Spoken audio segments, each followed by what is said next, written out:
third session of this GS3 module for mains exam, and in this context today we will be discussing about environment topics. तो जैसे मैंने अब तक के 2 sessions में science and technology के बारे में बताया आपको, और ये भी एक इंटरैक्टिव सेशन होगा। मैं आपसे बीच में बातचीत करता रहूंगा।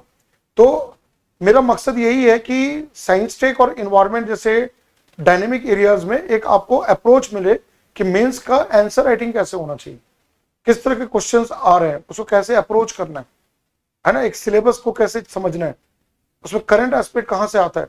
तो ये चीजें आपकी समझ में आनी चाहिए। और जो लोग इस बार एग्जाम दे रहे हैं, those who are going to write mains paper this year, whatever topics I will highlight, whatever topics I will enlist from the examination point of view, you should go through that from whatever books or materials or sources you have, so that you are able to write those questions answers properly and score marks. So we will keep the entire session in a bilingual mode so that we are able to interact and also understand basic aspects of environment. Now before I start with the topics, if you look at the GS3 paper, and in the context of environment subject, again in the main exam you have 3 to 4 questions. In the previous 2 sessions I have already mentioned that, and 10 markers or 15 markers जो है 10 marks और 15 marks 150 word से 250 word के 3 से 4 question होते हैं। कहने का मतलब है समवेयर अराउंड 60 to 75 मार्क्स। वो अभी पिछले अगर हम 5 साल के ट्रेंड को देखें तो ये आते हैं वहां पर। अब इसमें क्या बहुत इंपॉर्टेंट है, पहला इंपॉर्टेंट चीज है ये चीज है, यूपीएससी क्या कर रहा है, नेचुरल रिसोर्सेस से जुड़े हुए क्वेश्चन पूछ रहे हैं। अब आप ये चीज समझो, एनवायरनमेंट बहुत इंटरेस्टिंग सब्जेक्ट है और एनवायरनमेंट हर सब्जेक्ट से जुड़ा हुआ है। ये भी समझना है कि एनवायरनमेंट मतलब नहीं कि केवल एनवायरमेंटल एस्पेक्ट है। ज्योग्राफी पहला तो है, geography it is linked with geography. So when you study geography, many of the concepts of environment is linked with the geographical concepts, right? We'll discuss that. We'll go into those areas. We'll try to understand that. Environment is also linked with the economy. Like when we talk about sustainable development, that is a buzzword, you know? Sustainable development. In Hindi we say सतत विकास, टिकाऊ विकास, संधारणीय विकास. You know, the governments worldwide at the global level focusing on sustainability, and you all have studied in economy the concept, the core concept of sustainable development. When it comes to environment subject, you if you have covered in your schools, college and school, you would know a very important name called Brundtland Commission report. United Nations, UN is promoting sustainability, sustainable development worldwide. ठीक है, तो वहां पर उस concept में आता है कि जब भी हम पर्यावरण की बात करते हैं, एनवायरनमेंट की बात करते हैं, तो वहां पर सतत विकास या सस्टेनेबल डेवलपमेंट एक बहुत इंपॉर्टेंट कॉन्सेप्ट है जो कि एग्जाम के लिए बहुत इंपॉर्टेंट है। और हर साल यूपीएससी के मेंस पेपर में क्वेश्चन आता है, चाहे वो एनर्जी हो, एग्रीकल्चर हो, ट्रांसपोर्ट हो, टूरिज्म की बात हम करें, कोई भी डेवलपमेंट जो ह्यूमन डेवलपमेंट के साथ में। और आपने पढ़ा है इकोनॉमी में कि सस्टेनेबल डेवलपमेंट का मतलब क्या होता है कि हम लॉन्ग टर्म सोचते हैं, केवल इस जनरेशन की बात नहीं हो रही है। आपको पता है नेक्स्ट आने वाले जो जनरेशन हैं उनकी बात की जाती है।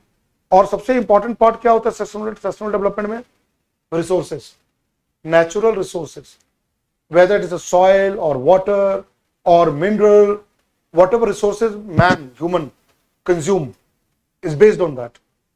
So you will find continuously UPSC has been asking question from sustainable development, economic survey, budget.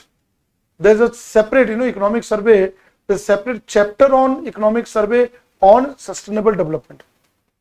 So this becomes very important. Natural resources, economy area, agriculture, environment with agriculture, environment with technology, science and technology. Nowadays we are talking about clean technology, स्वच्छ technology पे बातचीत हो रही है, world wide global level पे बात हो रहा है, इंडिया भी इस लेवल पे काम कर रहा है, नए नए टेक्नोलॉजी बनाए जा रहे हैं। अब जैसे कि जो ऐसे टेक्नोलॉजी जहां पे एमिशंस कम हो, क्या कम हो, कार्बन एमिशन कम हो, ग्रीन हाउस गैस एमिशंस कम हो, पोल्यूशन को हम कंट्रोल कर पाए, ग्लोबल वार्मिंग क्लाइमेट चेंज को हम लड़ सकें। तो ये सारे प्रयास हो रहे हैं, ठीक है। इनोवेशन भी इसी कॉन्टेक्स्ट में आता है। तो सेकेंड जो बहुत इंपॉर्टेंट ये चीज आता है कि जब हम रिसोर्सेज की बात करते हैं, एक है human development and degradation, how we are causing loss to the resources, right? Degradation part. And second, how we are going to conserve it, that is the conservation. Let's say I'll give you a very good example, then we'll see some of the topics there. Remember that today's session is very important. Number of topics we are going to discuss. Deforestation, वनोन्मूलन, पेड़ों की कटाई करना, school में पढ़ाया जाता है, college में पढ़ाया जाता है। अभी क्या हो रहा है, बहुत सारे प्रोजेक्ट्स जो हैं, highway infrastructure project, national highways बनाए जा रहे हैं, है ना, हम माइनिंग कर रहे हैं, बहुत सारे ऐसे चीजें हैं जहां पर डिफॉरेस्टेशन हो रहा है। और कई बार ये न्यूज़पेपर में, जैसे the Hindu paper, Indian express में आर्टिकल्स आते हैं, एडिटोरियल्स आते हैं, जहां पे ऐसे इश्यूज को उठाया जाता है कि when we go for deforestation, what are the impacts? We not only lose the trees and plants, but what we lose? We lose biodiversity, wildlife. You all know that forest is an ecosystem. What we call as a ecosystem. It is a habitat of number of animals and plants. And in India, with a diversified geography, north, south, east, west geography, we have so many places where we have a rich varieties of species, tiger, Asiatic lion, elephants, leopards. We have so many types of species, birds, mammals, reptiles. So when we go for deforestation, it's a direct impact on wildlife and biodiversity. Apart from that, we lose resources like timber, right? Soil erosion, flood, disasters linked with deforestation.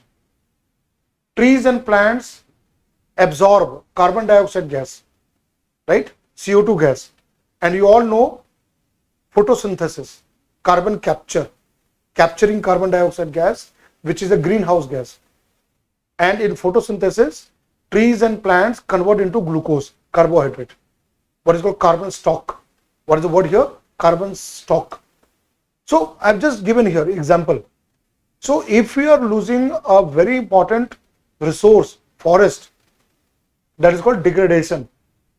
So what are the negative impacts? And what comes here? How do we control such impacts? How do we go for the conservation?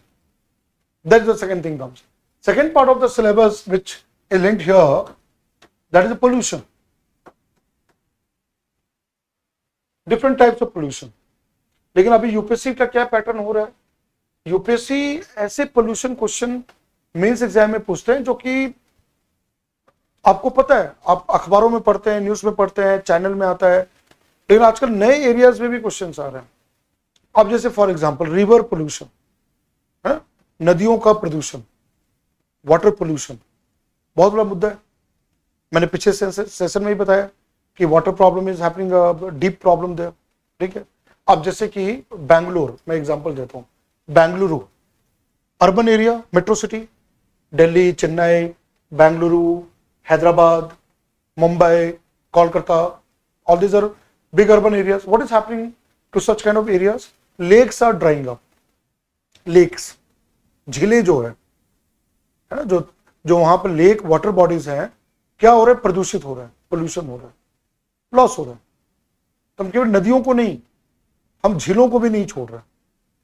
And in environment ecology, a very important concept comes wetlands. What concept comes? Wetlands.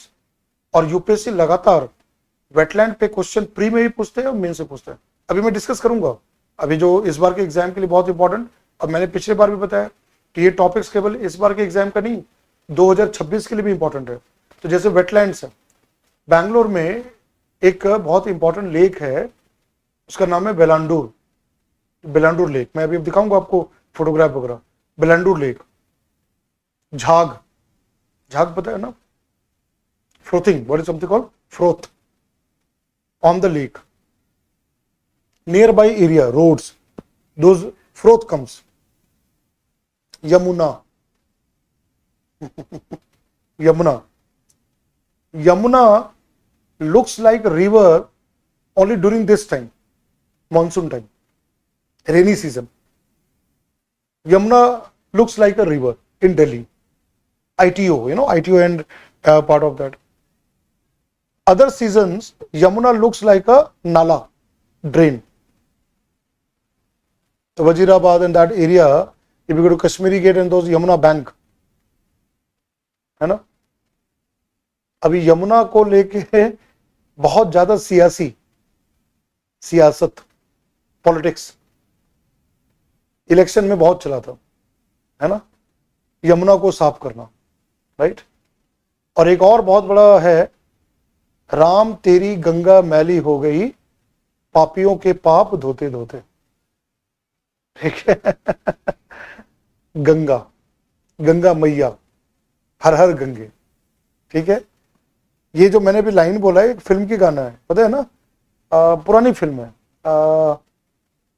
Ram Teri Ganga Maili, Raj Kapoor, Mandakini, yes, Mandakini old movie actress, and Raj Kapoor, Raj Kapoor as a director of the movie.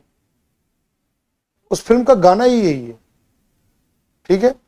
And you know that situation of Ganga river Ganges. So it is not a matter of Yamuna. Let me tell you, it's not the matter of river Yamuna, but we have so many rivers. Ganga is another example. If you go to other type of rivers, like for example in Hyderabad, there is a Musa river.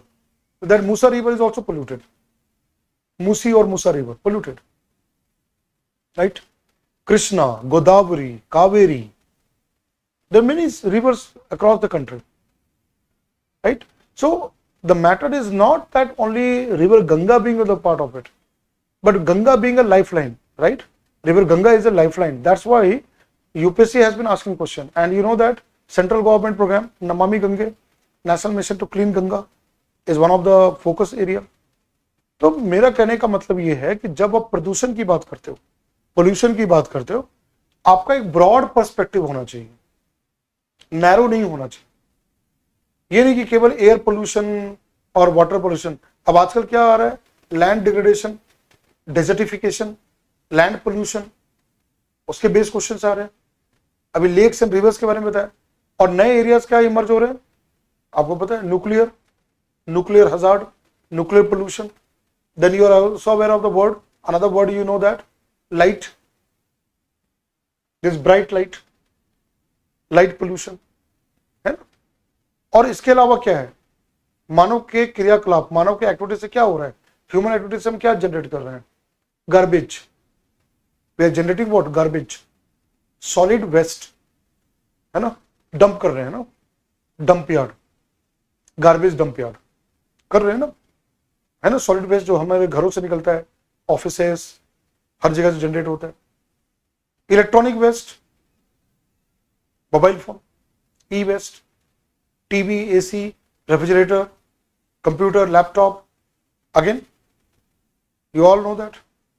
Then you know that plastic, big problem, plastic everywhere now is plastic.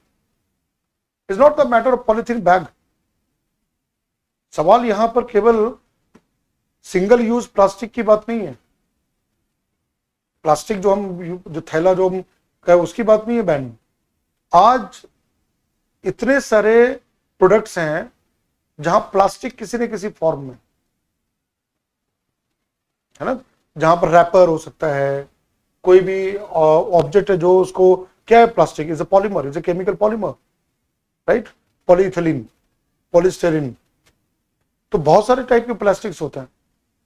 Is not the matter of only single use plastic and then discard, but there are many other aspect of plastics which are found in different type of products around us.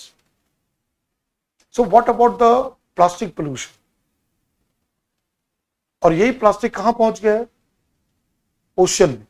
कहां पहुंच चुका है, oceans में, Pacific ocean, प्रशांत महासागर, thousands of tons of litter over the ocean, is floating over the large oceans. हजारों ton के plastics जो हम फेंकते आए, और यहां पर गुनहगार केवल एक कंट्री नहीं है, बहुत सारे देश हैं। इसमें industrialise countries, developed countries, developing countries and also least developed countries, all are responsible. तो यूपीएससी कहां क्वेश्चन पूछेगा, ऐसे टॉपिक्स पर क्वेश्चन पूछेगा। लास्ट ईयर से पहले क्या क्वेश्चन आया 2023 में? Oil pollution, oil tankers, mid ocean collision, accident, spillage of oil, right? So that again, that those kind of spillage cause the problem. So you should understand that the kind of questions which will be asked in the exam will be a dynamic part of the question, not the part of a simple direct question. और ये आप लिख सकते हो, इसमें लिखने में दिक्कत नहीं आएगी। तो दूसरा पार्ट ये है, मैं पे टॉपिक्स पे भी आऊंगा। थर्ड ये है ग्लोबल वार्मिंग, क्लाइमेट चेंज। मैंने ये बताया भी था पिछली बार जब मैंने फर्स्ट सेशन लिया था, तो मैंने बताया भी था। और क्लाइमेट चेंज पे कई सारी चीजें आती है। Climate change topic itself is a very vast topic. International initiative like COP meeting, अगर आप करंट अफेयर्स फॉलो करते हैं तो इस साल के एग्जाम के लिए बहुत इंपॉर्टेंट टॉपिक है Baku climate deal. Where is Baku? Baku कौन सा देश में है? अजरबैजान। अभी चर्चा में था, पता है? ऑपरेशन सिंदूर में जब इंडिया पाकिस्तान का हुआ तो दो कंट्री के बड़े चर्चे थे। एक अजरबैजान का था और दूसरा Turkey. Supporter of Pakistan, two countries. एक तो आपको पता है चाइना तो पुराना पाकिस्तान के साथ दोस्ती है, और एक तो है अमेरिका और पाकिस्तान की दोस्ती। लेकिन यहां पर दो और कंट्रीज के नाम आए, ड्रोन, तुर्की, टर्की का ड्रोन्स। ऐसे वो खिलौना था, हमने उड़ा दिया, वो अलग बात है। लेकिन Turkey is a supporter of Pakistan, और हमने ये भी किया ना, बैन किया टर्की एयरवेज, जो उसके एयरक्राफ्ट है सबको हमने बैन किया।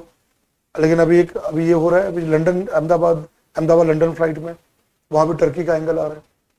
अजरबैजान का नाम भी आया था। Where is Azerbaijan? अजरबैजान कहाँ है ये कंट्री, बताओ? छोटा सा कंट्री है, सेंट्रल एशिया। टर्की वगैरह क्या है? तो Turkey is in part of आपको पता है एशिया माइनर, और आगे Turkey is a country which linked with Iran and this side, Israel and Iran, and also Europe के साथ में जुड़ा हुआ है। But Azerbaijan, Kazakhstan, Turkmenistan, Uzbekistan, these are the part of Central Asia.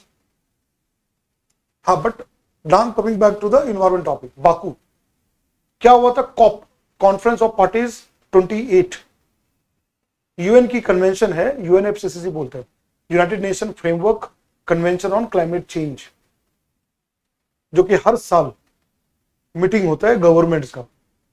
Conference of parties बोलते हैं, COP. Climate finance, right, how to control the emissions, how to control the carbon dioxide gas. Now methane is another thing. Methane is another greenhouse gas. So the countries are working to that. Renewable forms of energy, clean energy promotion, they are working on that. तो जब भी ऐसा चर्चा में होता है, news में होता है, तो ऐसे इवेंट्स जहां कॉन्फ्रेंस, कन्वेंशन, यूपीएससी में prelims exam and mains exam दोनों में आते हैं। और last year mains exam IPCC report पे क्वेश्चन आया, Intergovernmental Panel on Climate Change, which is UN body. IPCC is a UN body which come out with climate change reports. Simple question पूछा, how, according to IPCC report, how impact on India? How India being a country being impacted? How the Asia being impacted because of the climate change? जहां आपको mains में लिखना होता है, right? तो हम लोग देखेंगे अभी। एंड EIA, ये भी मैंने बताया था, इन्वायरमेंटल इम्पैक्ट असेसमेंट। किससे लिंक्ड है?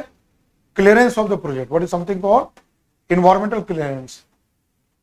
How the projects get cleared in India under the EIA rules. अभी हाल ही में EIA रूल्स को मॉडिफाई किया गया, अमेंड किया गया 2020 during the Covid time. EIA rules 2006 was amended and new rule has been brought. उस पर काफी हंगामा हुआ है. हमारे देश में क्या होता है, NGOs होते हैं, non government organisation, civil society, they raise the voice against that. ठीक है, तो overall this one, now I will highlight the topics. I mention this are the main part where you have to look from the mains point of view. Now let's look at here. I will go through the topics one by one, but before that, let me bring out this. For UPSC mains exam, very important source, Down to Earth. I don't know how many of you follow Down to Earth magazine. Down to Earth magazine जो है, that comes from Center for Science and Environment. और इससे direct question mains में आते हैं. ये magazine जो है 2 वीक में आता है, 15 दिन में एक बार आता है, 15 डेज में, है ना. और इससे मेंस में क्वेश्चन, प्रीलिम्स में क्वेश्चन आता है, मेंस में क्वेश्चन आता है. डाउन टू अर्थ मैगजीन, इनकी अपनी वेबसाइट भी है. और एक साल, 1 ईयर, जो भी इंपॉर्टेंट एस्पेक्ट्स है उस पर क्वेश्चन आएगा. अब जैसे यहाँ फॉर एग्जाम्पल इस साल की जो पेपर है, अब देखो आप यहाँ पर, revive your river conservation, right. If you look at that part given, now see global report on food crisis. जो मेंस लिख रहे हैं, अगर वो अच्छे से फॉलो करते, और इसमें एक और नाम आता है India environment portal. Even if you are going to appear next year exam or mains exam, ये 2 चीज को आपको लगातार करना है. ज्यादातर लोग क्या करते हैं, द हिंदू पेपर और इंडियन एक्सप्रेस, उसके एडिटोरियल आर्टिकल्स या करंट अफेयर्स मैगजीन वगैरह पढ़ते हैं, PIB भी पढ़ते हैं, प्रेस इंफॉर्मेशन ब्यूरो. लेकिन ये जो 2 है बहुत important source, particular mains exam के लिए मैं बात कर रहा हूं. पीटी में तो क्वेश्चन आएगा, प्रीलिम्स से क्वेश्चन आता ही है, बट मेंस के लिए बहुत इंपॉर्टेंट होता है. इंडिया एनवायरमेंट पोर्टल, अभी जो मैं आपको दिखा रहा हूं, ये इंडिया एनवायरमेंट पोर्टल है. डाउन टू अर्थ भी आता है इसमें चीजें, रिपोर्ट्स होते हैं. जैसे आप देखो, ये global report on food crisis 2024, कई बार UN के जो रिपोर्ट्स वगैरह होते हैं. Then you can see global EV outlook, electric vehicles. Last session मैंने बताया था EV के बारे में, ग्लोबल EV आउटलुक 2024. फिर NGT order regarding use of chemicals in cleaning water bodies in Pune, Maharashtra, Pune. Cleaning of water bodies using a chemical. आपको पता है पानी को साफ करने के लिए, और खासतौर पे जो ड्रिंकिंग वाटर होता है, जो कि घरों में सप्लाई होता है, क्लोरीन है ना, क्लोरीन वगैरह यूज होता है, जिससे वो डिसइंफेक्शन को बोलते हैं ना, disinfection. Now see here this given chemicals. NGT, what is NGT stands for? National Green Tribunal or Tribunal, NGT, quasi judicial system, where the matter goes to the NGT, and NGT orders are passed. Then you can see battery waste management, very very important this year exam. इस साल के exam में, क्योंकि अभी क्या है, जैसे जैसे हम इलेक्ट्रिक व्हीकल्स को बढ़ावा देंगे, अभी हो रहा है ना, ई-रिक्शा वगैरह जो है, कार वगैरह हम ला रहे हैं, किससे चलता है, बैटरी में चलता है. अब मैं दूसरा एग्जांपल देता हूं, सोलर पावर, सोलर एनर्जी. पता है क्या चीज, सोलर बैटरी होता है. और आपने घर में देखा है ना, बैटरी यानी इन्वर्टर, कहां बैकअप होता है, दिन के टाइम में, सुबह सनलाइट में. सोलर पैनल क्या करता है, सनलाइट को हार्नेस करके इलेक्ट्रिसिटी जनरेट करता है. कहां पे बैकअप होता है, बैटरी. वही रात में सप्लाई करता है, in the night time it gives the electricity. तो दोज बैटरीज. और बैटरी कहां यूज होता है, कार, व्हीकल्स, मेनी प्लेसेस भी use battery. And what are the waste material after battery get discarded. जो बड़े बैटरीज होते हैं, जब वो डिस्कार्ड हो जाते हैं, घर में इन्वर्टर होता है ना, इन्वर्टर लगाते हैं, आपने देखा होगा, बैटरीज होते हैं. अब जब वो वेस्ट हो जाएगा, तो केमिकल वेस्ट होते हैं उसमें, बैटरी के अंदर केमिकल्स होते हैं. कई बार आपने पढ़ा होगा वाटर, जो कुछ तरह का स्पेशल वाटर होता है, फिर उसके अंदर केमिकल्स होते हैं, फिर इलेक्ट्रॉनिक चीज होंगे, metals, heavy metals, cadmium, chromium, lead, और उसका बाहर का पार्ट क्या होता है? प्लास्टिक। आपने देखा होगा प्लास्टिक होता है। अब जैसे कार बैटरी है, एमरॉन है ना, ये सब है तो बाजार में मिलता है यहाँ पर है। तो उसके तो बहुत सारे उसमें चीजें। और एक बैटरी किसकी बात होती है? एक बैटरी हम इसकी बात करते हैं, we talk about another battery, what that small battery, pencil battery, remote AC, and another battery is this one, lithium ion, rechargeable battery, laptop, computer. So it's a very important thing. You will get direct question in the exam. हो सकता है इसी बार के mains paper में ये question आ जाए, battery waste management rule. आपको ऐसे टॉपिक देखो, एक बार आपने कोर कॉन्सेप्ट पूरा कर लिया, एक बार आपने कोर कॉन्सेप्ट पढ़ लिया है, आपको सिलेबस पता है, अब आपको डायनेमिक एरियाज में जाना है। और क्या पता ये प्रीलिम्स एग्जाम में भी आ सकता है। Now see this one, right? And if you look at here, this is given here, the ministry of environment, forest and climate change, MUFCC, है ना, ministry of environment, forest, climate change, our central ministry has issued what? Notification. It comes out with notification, and sometimes the rules they get amended also. And what is very important, let's say if you get a mains exam question, suppose a question comes like this,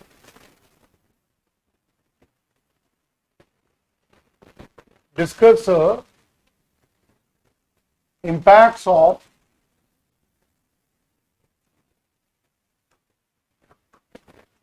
battery waste, right, to environment and human health.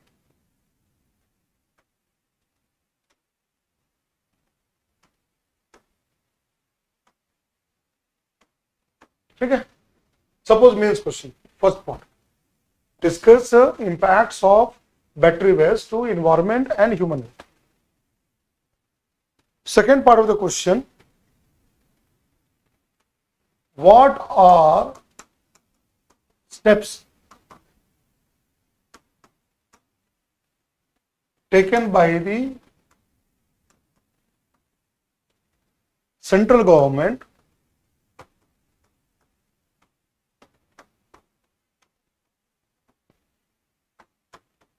to control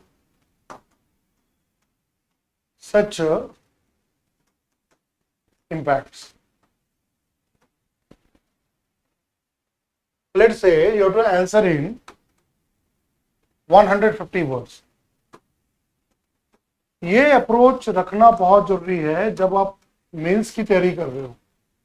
कोई भी article, the Hindu paper, Indian Express, कोई भी current affairs आप पढ़ते हैं, उसका gist, summary, main points, analysis, ठीक है, connecting to the syllabus of environment, and then how do you present an answer, question answer, Q&A becomes very very important. तो बताओ इस क्वेश्चन का आप कैसे आंसर करोगे? How would you answer it? अब देखो क्या है, एक क्वेश्चन होता है direct, that battery waste management rules, highlights, important highlights, लेकिन यहां पर रूल्स का कहीं पर नाम नहीं दिया। There is no mentioning of rules in the question, simply ask about battery waste. तो how would you start the answer? इसका फ्रेमवर्क क्या होना चाहिए आंसर का? Let's a model answer. So how would you do that? Let me interact with you. Then I'll come to the framework here. Yes, Kanika. How would you start the answer? Kanika? इसका answer आप कैसे लिखोगे? इसका approach क्या होना चाहिए? Answer आप कैसे स्टार्ट करोगे? How do you begin the answer? पहले तो बैटरी के ऊपर लिखना चाहिए, बैटरी के इम्पैक्ट्स क्या क्या होंगे। ठीक है, लेट मी डिवाइड हियर। पहला पॉइंट क्या है? अबाउट बैटरी, ठीक है, इसको ब्रीफली आप लिखोगे। कैसे आप स्टार्ट करोगे? Today, right, world wide there are different types of batteries used for different applications. Simple sentence. Different types of batteries used for different applications. Such as, अपने example दिए, such as in household items. Such as in household items.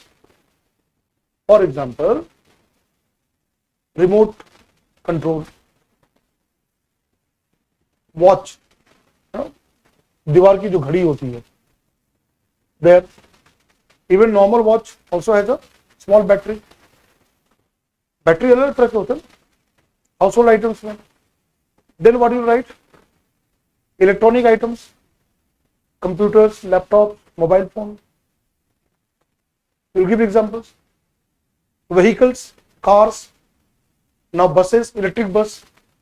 Delhi में आ चुका है ना electric bus, देखा है ना electric bus. अब कई जगह पे हो रहे हैं ना.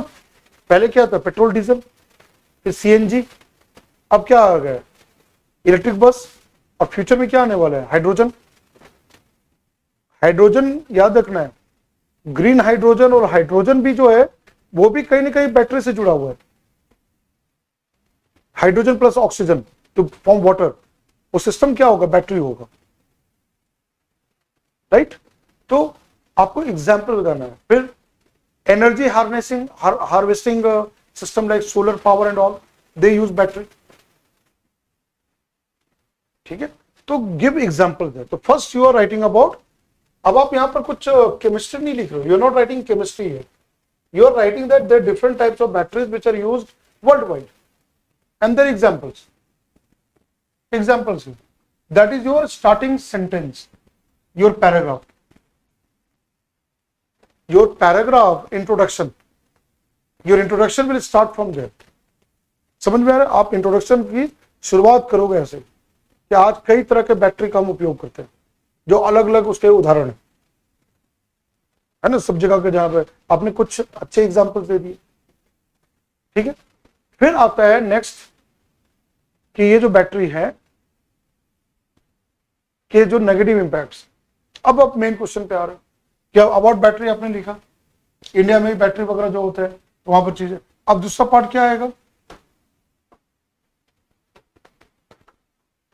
सिर्फ 150 वर्ड्स में लिखना है. आप बहुत ज्यादा नहीं लिख पाओगे, मेन क्रक्स को लाना है. नाउ टेल मी, अब मैं यश से पूछता हूं क्या क्या नेगेटिव इंपैक्ट होगा बैटरी का. अभी मैं थोड़ी देर पहले when the battery get discarded, क्या क्या नेगेटिव इंपैक्ट्स. ठीक है, one thing is that, first is that like for example heavy metals which remains in the environment. What is something called persistent. You will use technical words. हमेशा याद रखना है, whenever you are writing means answer, you have to bring those kind of keywords in your answer writing. Like here heavy metals. Now you give you example, like for example copper, cadmium, chromium. All these are there. This will be part of there. Lead. These are part of the such kind of system. Then what comes here second? Second thing you will write here, which is another very important. ये जो heavy metals हैं, persistent. You will write also that there will be persistent chemicals, substances will remain in the environment for a long time. Then plastics, that will also be part of it. तो पहले आपने listing कर दी कि ये battery में ये सब चीज होती. Lithium ion, let's say lithium ion, all these are metallic elements.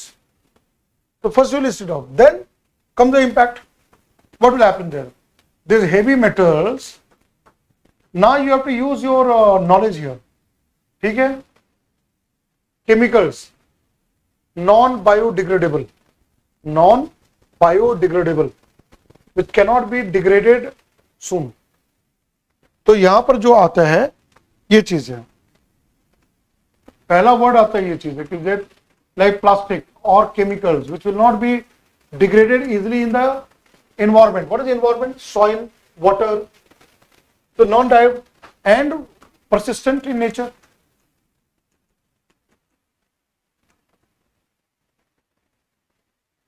अब आप यहां कैसे ऐड करोगे? यही है ना, यही आंसर राइटिंग में आपको लाना है. Bio magnification. this lead to a very important thing, bioaccumulation. आपको पता है, देखो ये चीज है ना, कैसे आप अपने आंसर को बेटर लिखते हो वो बहुत मैटर करता है. बायो मैग्निफिकेशन, बायो अक्यूमुलेशन, क्या इसका मतलब है? सिंपल वर्ड्स में मतलब होता है food chain, food web. Suppose soil में हेवी मेटल्स है, it will enter the food chain. कैसे एंटर करेगा? Plant, roots of the plants, and from plant to herbivore, grazing animals, from herbivore to carnivores, omnivores, across the food chain.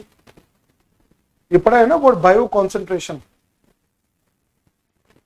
अब यही चीज अगर water bodies में चला जाए, imagine this all chemicals and some elements go to the water bodies, it will go to aquatic animals. कहां जाएगा? Aquatic animals, fishes, right, amphibians, reptiles, उसके अंदर जाएगा. अब यहां बहुत इंपॉर्टेंट कॉन्सेप्ट नाम आता है, आपने पढ़ा है मिनामाटा. पता है बैटरी में मरकुरी भी होता है. Mercury is also in the battery. अमालगम बोलते हैं ना, अमालगम. And you know what is Minamata? Minamata disease. तो ऑल रेड दैट, ये सब स्कूल में आपने पढ़ा है. मैं मुझे बता, यूपीएससी कुछ डिफिकल्ट नहीं है. Always the basic thing comes. Mercury poisoning. Japan, you know what Japan. एक और डिजीज का नाम आता है itai itai. Itai itai, cadmium, arsenic. जो पता है arsenic, black foot disease. Bengal, west Bengal, Bangladesh, Bihar, UP, arsenic problem. मैं एग्जांपल दे रहा हूं. तो what you will write the first negative impact, all this type of elements and metals will enter the food chain and their concentration will increase. ये चीज आपने पढ़ा है, DDT and other type of chemical pesticides, they accumulate in the food chain, है ना. ये सब आप पढ़ चुके हो. आपने ये भी पढ़ा होगा, आई एम वेरी श्योर, वल्चर, गिद्ध. एक नाम आता है, दवाई है, मेडिसिन है, ड्रग है, डाइक्लोफिनेक. पढ़ा है ना. तो वो चीज यहां नहीं लिखना है. सही, वो चीज यहां नहीं लिखना है. You don't have to write that. आप यहां बैटरी की बात कर रहे हो. बैटरी में क्या है? लेड है, मरकुरी है, कैडमियम है, कॉपर है. जब सॉइल में जाएगा, वाटर में जाएगा, फूड चेन, और अल्टीमेटली किस पे आएगा? Humans. We will get that in the body and that will damage what? Organs, kidney failure, liver failure, heart failure. आजकल हो रहे हैं ना, प्रदूषण. So that is here. So here what happens in this way? So this is going to impact entire food chain. So it is not the matter of only humans, not about man or human beings, but other animals and plants, and that is going to have health impact.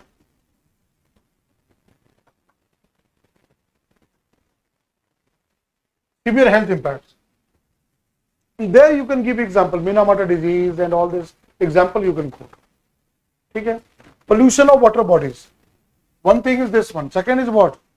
All the pollution of soil, water bodies, aquatic system. All these you are going to write there. When the battery will be discarded, when we throw the battery outside, it's going to pollute our environment. So all those things you have to write as a negative impact. Now comes what? Central government initiative. अब ये सबसे important है. Central government का जब आप लिखेंगे, when you write about central government, then comes the rule. Now I'll bring here, we have a very important act in India, 1986, Environment Protection Act. हमेशा याद रखना है, जब भी आप मेंस का आंसर लिखते हो, लॉ, गाइडलाइंस आना चाहिए. इंडिया का बहुत इंपॉर्टेंट एक्ट है इन्वायरमेंट प्रोटेक्शन एक्ट 1986, और ये सेंट्रल गवर्नमेंट ने भोपाल गैस ट्रेजेडी के बाद लाया था। पता है ना कब भोपाल हुआ था? Which year Bhopal gas tragedy took place? Which year? 1984। 1984 में हुआ था ना। And you know the name of the company? Union carbide. Union carbide. In 1986, Indian government brought this law. Anything regarding environment protection, any guideline, any rules, they all are notified under EPA 1986. और आप यहां पे क्या लिखेंगे आप? You will write about this one.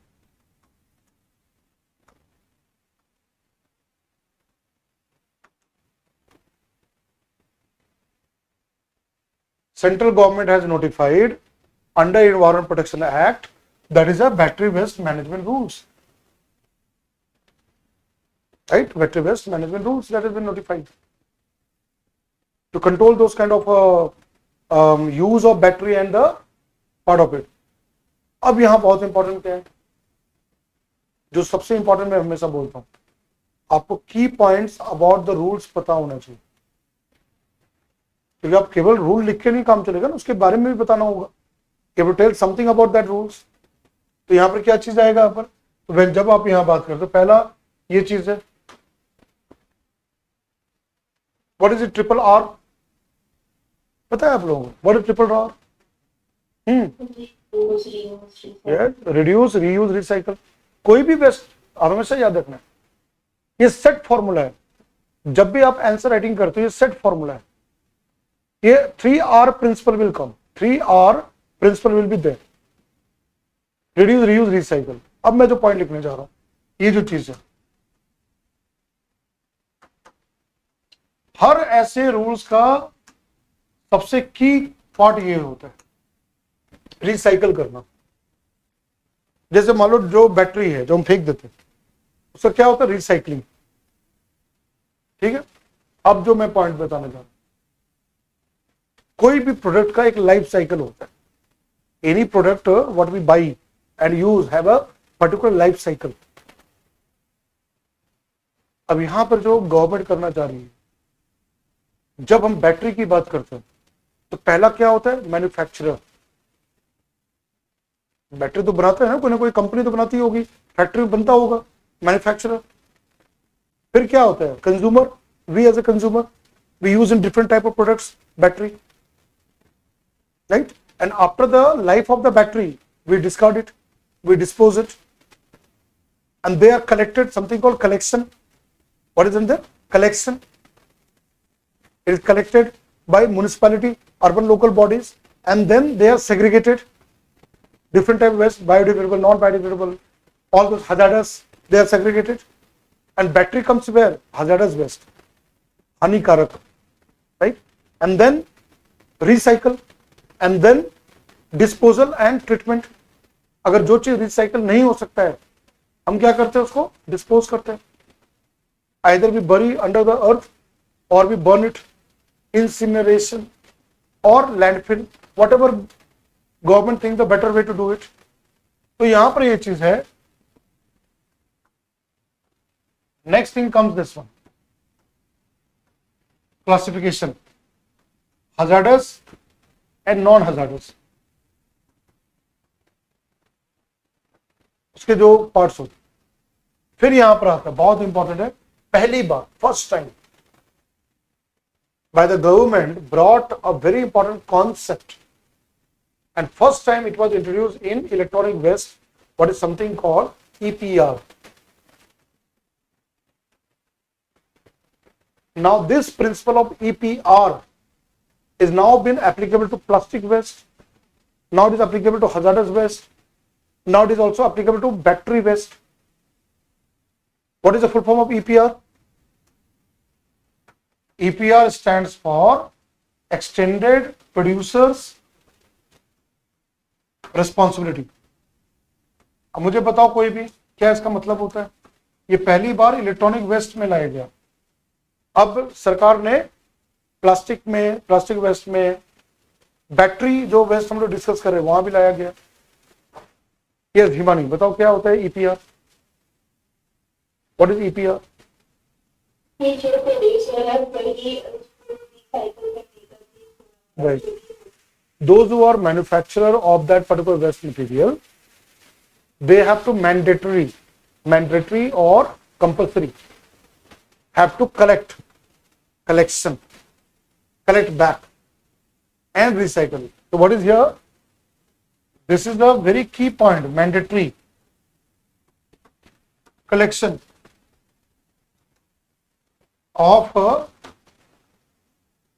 battery waste by producer. Who are the producers? Those who are manufacturers. यही चीज अब इलेक्ट्रॉनिक वेस्ट की बात करते हैं, इलेक्ट्रॉनिक आइटम जो बना रहे हैं वो प्रोड्यूसर्स होते हैं। यही चीज अब प्लास्टिक की बात करते हैं, प्लास्टिक चीजों को बना रहे हैं वो प्रोड्यूसर्स होते हैं। और कई बार क्या होता है brand owner, right, there will be brand owner also, they will be part of a brand owners, right. तो यहां पर जो है प्रोड्यूसर्स एंड रिसाइकल इट। तो इसके लिए क्या होता है, कलेक्शन सेंटर्स होते हैं। What we have, collection centres to collect it and then recycle it. और अगर कोई कंपनी नहीं करता है तो यहां पर क्या होता है, फाइन, दंड, punitive action against the companies which do not follow the guideline and the rule. Even fine can be on the citizens. If we don't follow the rules, then we will be penalized. है ना, जहां पे सरकार क्या कर सकती है, fine लगा सकती है। और इसमें क्या होता है, ऑथराइजेशन होता है, pan India authorisation. Now what I am bringing here, this type of authorisation is given by, we have a very important body at the central level which control pollution. You all know that, CPCB, Central Pollution Control Board. And which body work at the state level, SPCB, State Pollution Control Board, by CPCB, Central Pollution Control Board. तो जब आप answer लिख रहे होते हैं तो आपको ये चीज बताना, 4-5 मेन पॉइंट्स को, सारे पॉइंट्स को नहीं, जो मेजर पॉइंट्स हैं। और अगर हाल में कुछ अमेंडमेंट हुआ है, कुछ करंट न्यूज में अमेंडमेंट हुए तो वो भी आप दर्शाएंगे। If there are certain type of amendments, that also you'll write there. And then you will also write what? This one, role of these two bodies, Central Pollution Control Board and at the state level, State Pollution Control Boards. And what comes another thing, central government की तरफ क्या होता है, this one, public awareness, लोगों को जागरूक करना। हमेशा याद रखना है कि पब्लिक अवेयरनेस पोल्यूशन कंट्रोल का बहुत इंपॉर्टेंट पार्ट होता है। यमुना को साफ करना या कोई भी नदी को साफ करना केवल सरकार की जिम्मेदारी नहीं होती है, लोगों की भागीदारी भी होती है। That peoples participation becomes also very important in the environmental governance. See, you all are going to become an IAS officer. You are going to be future IAS officer. And now, what is the model adopted by the government? वो दिन गए जो एक IAS officer है ना, राजा, और राजा जी right, राजा जी जैसा दिन गए, राजा और रानी वाले। Collector, today's collector, today's magistrate, an IAS officer, even SDM, district magistrate, they have to work with the people.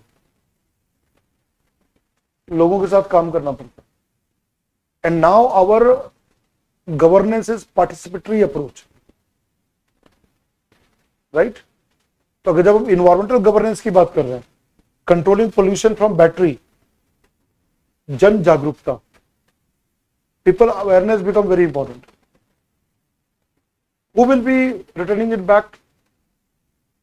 The one who has awareness, they will say that no, now this battery I will not throw it there, I will better give it to the collection center, let it get recycled, right? ये सब चीजों को ध्यान में रखना। ठीक है, ये सारी चीजों को ध्यान में रखना, right. This all becomes very very important. समझ में आ रहा है ये चीज? तो आंसर लिखने का तरीका होता है, और बाद में आप क्या लिखेंगे? कंक्लूजन। कंक्लूजन चाहिए ना आंसर में, you write the conclusion part also there. And मैंने क्या बताया था, आंसर राइटिंग कंक्लूजन में क्या चाहिए? हमेशा सुझाव, वे फॉरवर्ड। कुछ कमियां हैं, ठीक है, सरकार ने तो रूल ला दिया, what is very important required? Funding, budget, right, institutional mechanism.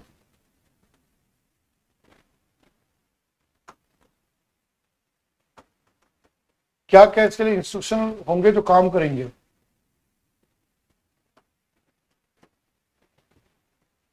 Strengthening the entire institutional mechanism so that the rule is implemented in a better way. It's not that the rules should be only on paper, right? And government should support urban local bodies, where urban local bodies like municipality, municipal corporation, and even Panchayati Raj institution, PRIs, right? Grassroots governance with the budget. State government and the local government should be supported by budget. Collection, segregation, disposal. तो ये हो गया आपका way forward, suggestion. Simple question है।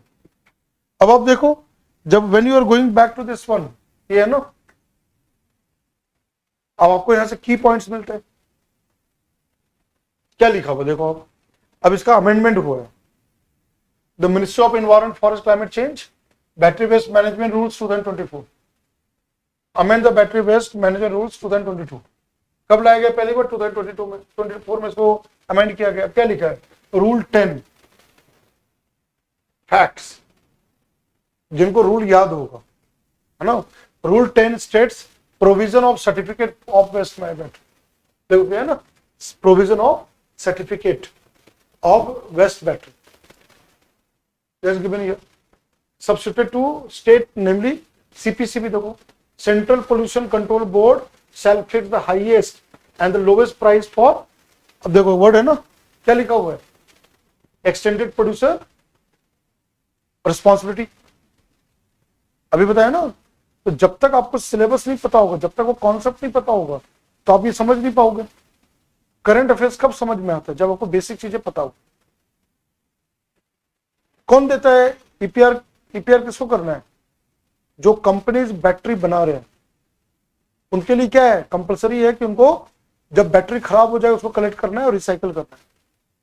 उसको authorisation कौन देता है?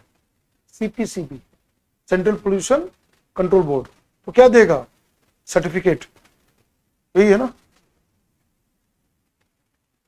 Understanding becomes very very important. Central Pollution Control Board shall fix the highest and the lowest price for EPR certificates, which shall be equal to 100%, 30% respectively of the environmental compensation leviable by the on the obligatory entities for non-fulfillment of यहाँ पे EPR जो है। फिर क्या है? Rule 13 states action देखो, violation, उल्लंघन, दंड, fine, punitive action. So action on violation and imposition of environmental compensation. क्या वर्ड यूज किया? environmental compensation, right? Shall be substituted, namely the CPCB. See here, Central Pollution Control Board shall prepare and recommend guidelines for collection of environmental compensation from producers. See what is what? Producers, manufacturers. अगर कोई battery बनाने वाले producer इस rule का उल्लंघन करता है तो उसके लिए इन्वायरमेंटल कंपनसेशन क्या होगा? फाइन होगा। फाइन से ज्यादा अच्छा शब्द है इन्वायरमेंटल कंपनसेशन। उनको हर्जाना, दंड, वो दिया जाएगा। और entities involve in refurbishment and recycling of waste battery, non compliance of this rule से, है ना, अगर उसको non compliance of this rules, और उसके लिए कमिटी होगी। C CPCB, central pollution control board, में consult a committee. Consider committee for implementation of rule 15। अब ये क्या है, बदलाव है, amendment. Central government brought amendment. तो जो इस बार के मेंस एग्जाम दे रहे हैं, those who are writing the mains exam is able to state this thing if question comes in the exam। अगर क्वेश्चन आता है वो चीज को लिख दे और अमेंडमेंट बता दे 2024 amendments to this battery waste management rule, उसके मार्क्स ज्यादा मिलेंगे, they will get more marks, right. क्योंकि जिसने लिखा है केवल वो बैटरी वेस्ट मैनेजमेंट रूल 2022 के बारे में नहीं बता रहा है, ईपीआर है, ये सारा चीजें हैं जो मैंने भी बताया अभी क्लास में, लेकिन वो नए जो रूल में सुधार किए गए अमेंडमेंट उसको भी बता रहा है। तो यूपीएससी में 100% उनको मार्क्स ज्यादा मिलेगा। इसीलिए मैं बार बार बोलता हूं कि जीएस 3 पेपर का अप्रोच बहुत अलग है। ये बाकी पेपर जीएस 1 2 नहीं है कि जहां आपने लिखा वो काम खत्म हो गया, आपने बता दिया हो गया। यहां पर बहुत सारे नए चीजों को लिखना होता है, lot of new things you have to bring, right. तो ऐसे डील करना है। और मेंस में याद रखना है, एनवायरमेंट के जीएस 3 पेपर में जो भी क्वेश्चन होंगे करंट से जुड़ा होगा, all connected with the current affairs, right. और मैं बता रहा हूं ये पेपर आपका ओवरऑल रैंक डिसाइड करेगा, याद रखना है। 3 चीज याद रखना है, अगर आपने मेंस के लिए अच्छा कर लिया आपका रैंक बहुत अच्छे होंगे। पहला है ऑप्शनल, आपका ऑप्शनल का मार्क्स अगर बहुत अच्छा है तो पहला डिसीजन फैक्टर है। दूसरा है एसे, निबंध, जो एसे में अच्छे मार्क्स आते हैं मेंस में, उनके लिए रैंक्स अच्छा लाने का काफी बेटर। और तीसरा, थर्ड आता है 2 GS paper, GS 3 and GS 4। क्या है जीएस 4? एथिक्स। जीएस 3 में environment, science tech, disaster management, economic development, security, internal security. 1 and 2 में सबका एक जैसे मार्क्स आते हैं। जीएस 1 एंड 2 क्या तो आपने सेकंड में बताया था एसी, ये क्या है? ऐसे राइटिंग निबंध होता है ना, ऐसे लिखना पड़ता है। अच्छा ऐसे? हाँ ऐसे है ना, ऐसे जो है ऐसे में तो आपको लिखना पड़ेगा। मुझे एसी सुनाई दी। नहीं, जो ऐसे है वहां पर है, तो वो चीज में। और एथिक्स बहुत इंपॉर्टेंट है। बहुत लोगों के मार्क्स बहुत कम आ जाते हैं एथिक्स के पेपर में। जीएस 3 में मार्क्स कम आते हैं। जीएस 1 एंड 2 तो सब लोग कर लेंगे, उसमें सब कुछ ज्योग्राफी, हिस्ट्री, कल्चर, सोसाइटी सब रटते आते हैं, वो कर लेते। यहां पर रटाफिकेशन नहीं चलेगा, यहां रट के नहीं काम कर पाएंगे, ठीक है। तो अगर आपको अच्छा रैंक लाना है, अगर आपको टॉपर बनना है, तो ये सब चीजों को ध्यान दें। आपका ऑप्शनल कुछ भी हो, doesn't matter whether you have a chemistry or PSI or sociology or geography or history or whatever you take, anthropology or whichever, you have to go for the best,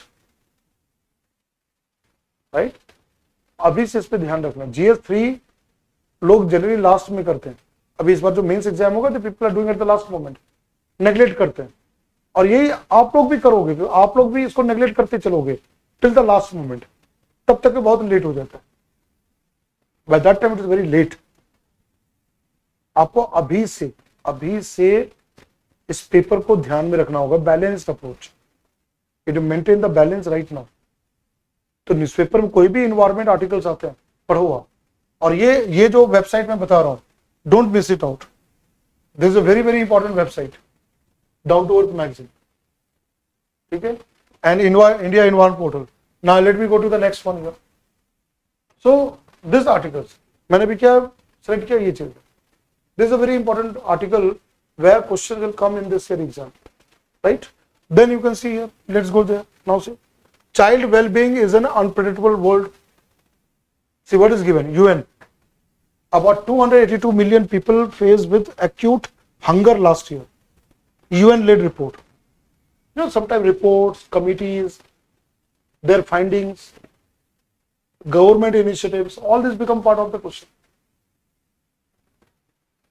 और आपको पता है SDG SDG, sustainable development goals, है ना, and hunger, hunger है ना, hunger, malnutrition, SDG goal आता है ना. तो that is where the report comes. Then you can see here, now see, अब जैसे ये है Bikaner development bill, that is not important, वो उतना इंपॉर्टेंट नहीं है. नाउ सी हियर, ये इंपॉर्टेंट है. लगातार प्रीलिम्स एग्जाम में वाटर पे क्वेश्चन आ रहा है, मेंस में भी वाटर पे क्वेश्चन आ रहा है. और यूएन की बॉडी है UN water, United nation water, and UN water की रिपोर्ट आती है हर साल, मार्च के महीने में आता है, राइट. वर्ल्ड वाटर डे जो रिपोर्ट है ये है ना, UN world water development report 2025, ठीक, 21 अप्रैल को इसको पब्लिश किया गया है. State of the world nursing, ये चीजें. तो ऐसे जो आर्टिकल्स हैं, देखो आप कीजिए ना, climate report, Europe is facing what, heat wave, climate change impact, ये चीज यहां पर. Now see here, Meghalaya industrial part जो है, forest cover declining, see declining forest cover in the north eastern states. You know 2 साल में फॉरेस्ट रिपोर्ट आती है, एंड दिस अभी फॉरेस्ट रिपोर्ट पे क्वेश्चन इस बार मेंस में आ सकता है, state of the forest report. And you know the organisation Dehradun FSI, forest survey of India, तो वहां पे भी रिपोर्ट, वहां पर declining trend of forest and everything. Now see here, now see women's organization, now ABS, now see biodiversity. Now let me ask the question, what is the ABS? कहां आपने पढ़ा है, where, उस पे क्वेश्चन आ सकता है, this there can be a question asked in the exam. ABS mechanism, access and benefit sharing.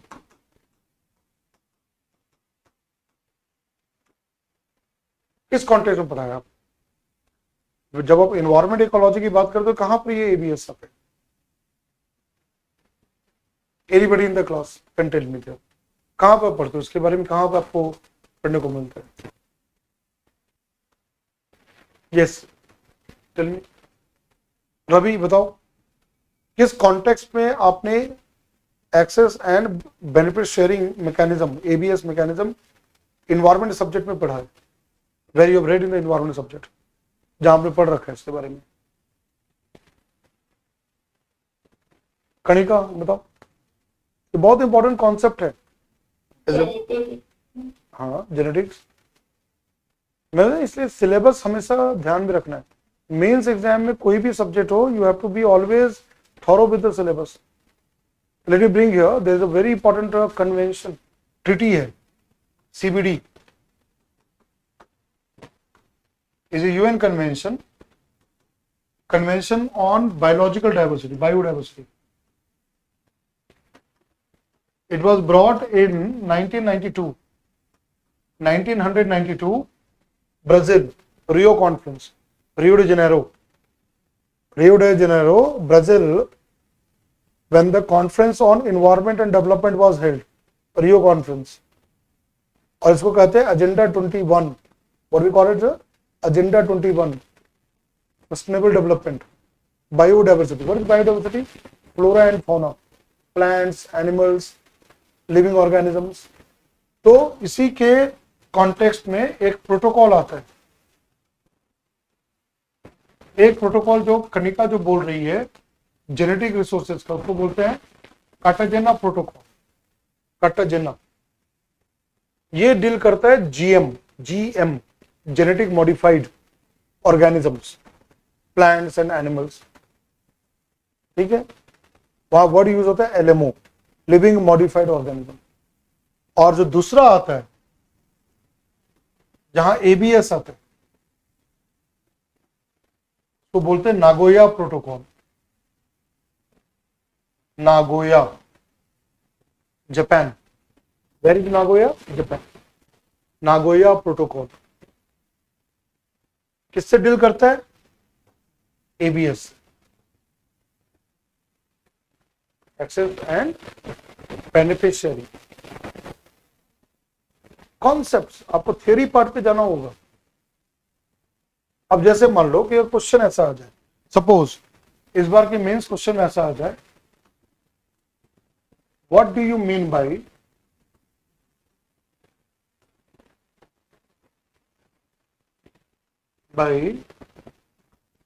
Success and benefit sharing, bracket में दिया हो ABS mechanism.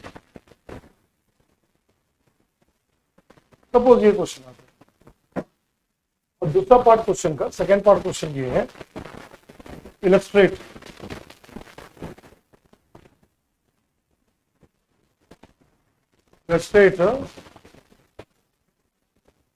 use of ABS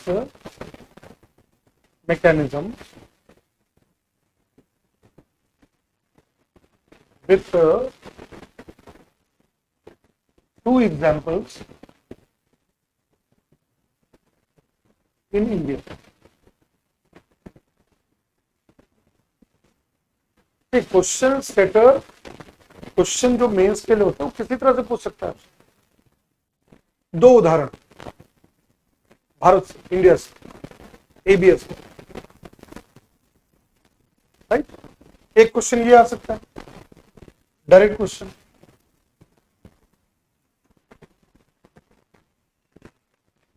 words.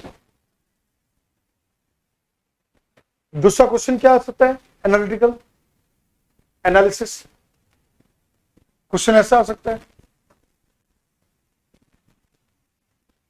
Do you think that access and benefit sharing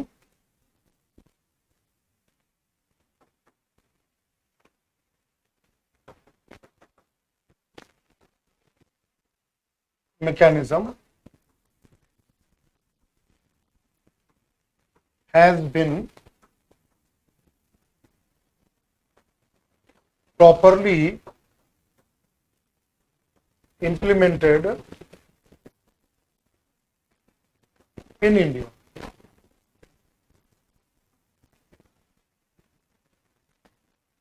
ये दूसरे तरह question आ सकता है, do you think that access and benefit sharing mechanism has been properly implemented in India. और सेकेंड पार्ट क्वेश्चन क्या हो सकता है, discuss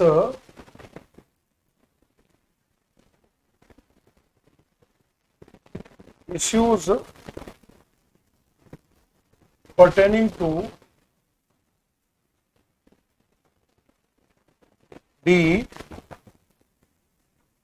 implementation of ABS mechanism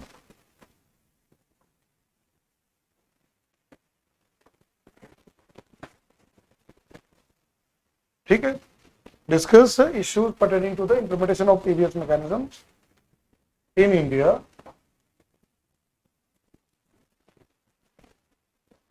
with suggestions to solve these issues. Suppose ये इस बार के मेंस पेपर में question आते हैं, answer in 250 words, answer in 250 words, 15 marks question, 250 words. पहला है 10 मार्क्स का and second is 15 marks, 1 point. तो जो लोग मेंस लिख रहे हैं, जिनको ये पूरा पता है कॉन्सेप्ट अच्छे से, वो कर देगा। पहला पार्ट तो सिंपल है, सब लिख देंगे। दूसरा पार्ट दिक्कत वाला है, जो अच्छे से नहीं पढ़ रखा है, एडिटोरियल आर्टिकल इश्यूज नहीं पता है, तो नहीं कर पाएगा, ये नहीं कर पाएगी, राइट। ये बहुत इंपॉर्टेंट चीज है जो मैं अभी डिस्कस कर रहा हूँ, मेंस पॉइंट ऑफ व्यू बहुत इंपॉर्टेंट है। इसलिए मैं बता रहा हूँ कि अभी क्या हो रहा है, मैं आपको बता रहा हूँ। Let me tell you very honestly, environment subject को पढ़ाने में, ठीक है, जो उसको पढ़ाने में जो चाहिए जैसा अप्रोच, वो लैकिंग है। मैं ये सब्जेक्ट पिछले मतलब 16-17 साल से पढ़ा रहा हूँ। जहां यूपीएससी एग्जाम में 1 या 2 क्वेश्चन आते थे पीटी में, फिल्म एग्जाम में, उस समय में रामसर कन्वेंशन, रियो कॉन्फ्रेंस और पता नहीं क्या क्या ये सारी चीज पढ़ाता था। 2011 में जब पैटर्न चेंज हुआ तब ये क्वेश्चन आना चालू हो गए। आमतौर पे ज्योग्राफी टीचर ही पढ़ाते हैं, लेकिन ज्योग्राफी टीचर का ये पर्सपेक्टिव नहीं होता। The geography teacher may be a teacher in geography very good, but not in environmental subject. आज यूनिवर्सिटी कॉलेज में MSc in environment, masters in environment होता है, पीजी इन इन्वायरमेंटल साइंस पढ़ाया जाता है। Is a very specialised discipline. अब UPSC का दायरा बढ़ चुका है। ओआरएन में या जहां भी मैं जाता हूं, मैंने देखा इसमें बहुत कमी है।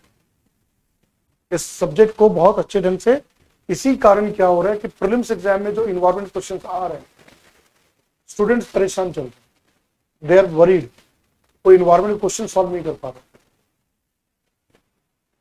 ठीक है, तो ये बहुत बड़ा चीज है जो आप लोगों को मैं बताना चाह रहा हूं कि you have to work hard in this subject. और ज्यादातर मुझे याद है जब मैं वाजीराम में लेता था तो बहुत कम क्लासेस होते थे, फिर विजन में कुछ क्लासेस बढ़े। और मैंने देखा है आमतौर पे जो बड़े बड़े कोचिंग इंस्टीट्यूट का माइंडसेट ये होता है कि ज्योग्राफी में वो 100 घंटा 120 घंटे दे देंगे, जहां इन्वायरमेंट सब्जेक्ट आएंगे तो बोलेंगे 15 घंटे में कर दो, 20 घंटे में कर दो, कम घंटे में कर दो। जबकि आज के टाइम में इन्वायरमेंट के क्वेश्चन ज्यादा आ रहे हैं, ज्योग्राफी के वेटेज कम होते हैं। ये नहीं कह रहा वो ज्योग्राफी इंपॉर्टेंट नहीं है, इंपॉर्टेंट है, बट इन्वायरमेंट का जो दायरा बढ़ा है वो बहुत ज्यादा हुआ है प्रीलिम्स और मेंस दोनों में। और उसका रीजन भी है ना, इंडियन फॉरेस्ट सर्विस आईएफएस का जो एग्जाम वगैरह है। तो मेरा ये कहना है कि फॉरेस्ट सर्विस का ठीक है, लेकिन आप आज बात करो ना कि कोई भी कलेक्टर या कोई मजिस्ट्रेट, कोई आईएएस ऑफिसर या कोई भी सिविल सर्वेंट, आज इन्वायरमेंट हमसे जुड़ा हुआ है। बहुत सारे गवर्नमेंट प्रोग्राम पॉलिसीज में जो इन्वायरमेंट से जुड़ा हुआ है, इसीलिए यूपीएससी क्वेश्चंस भी ज्यादा पूछ रहे हैं, right. So my point is this one, जो इस ऐसे कॉन्सेप्ट में अच्छे से नहीं क्लियर है, दे नॉट बी देयर। तो मैंने कमी देखी, और इसीलिए स्टूडेंट्स का जो रिजल्ट है, मैं हमेशा बोलता हूं, there is no good student और bad student, there is good teacher और बैड टीचर। एक रानी मुखर्जी की मूवी हिचकी, उसमें ये डायलॉग है, स्टूडेंट अच्छे या बुरे नहीं होते, टीचर अच्छे या बुरे होते। तो अगर रिजल्ट खराब हो रहा है, स्टूडेंट्स पीटी नहीं निकाल पा रहे हैं या मेंस नहीं अच्छे से लिख पा रहे हैं, उसके लिए एक जिम्मेदार टीचर्स भी होते हैं। That is truth. और जिस इंस्टीट्यूट में टीचर्स अच्छे हो गए, वो स्टूडेंट कोई भी लेवल का हो, वो उसको उस लेवल पे ले जा सकता है कि वो रिजल्ट ला दे। तो अभी क्या है ना, ये जो भेड़ चाल चल रहा है, जो खतरनाक रास्ते में ले जा रहे हैं लोगों को, जो उसमें सेंसिबल लोग हैं वो कर पा रहे हैं, जो नहीं है वो बहाव में। तो for mains exam you have to keep in mind कि certain things are there, answer writing part. ठीक है, अब मैं बताता हूं एबीएस का जो है, और दिस क्वेश्चन, पहला part, first question, first part is a very simple part. क्या लिखा हुआ है, what do you mean by access and vibration. About ABS you have to write, और वहां आपको क्या लिखना है, ये चीज 1992 Rio de Janeiro Brazil, United Nation conference on environment and development, Rio conference, agenda 21, United Nation came out with CBD, convention on biodiversity. Then two protocol, Cartagena Protocol 2001, implemented 2003, ratified in 2003, and then Nagoya Protocol in 2014, 2014, which came into implementation. अब जिनको ये भी पता है if anybody is aware, अभी मैंने क्या बताया, यूएनसीपीडी क्या इसके अंदर है, Nagoya protocol 2014. See again the facts. Those who know the facts will be able to answer the question properly. And then ये तो यूएन का है, this is initiative from the UN, United Nations. Now when it comes to national level, we have a very important act which the central government has passed. National Biodiversity Act, National Biodiversity Act 2002, BDA.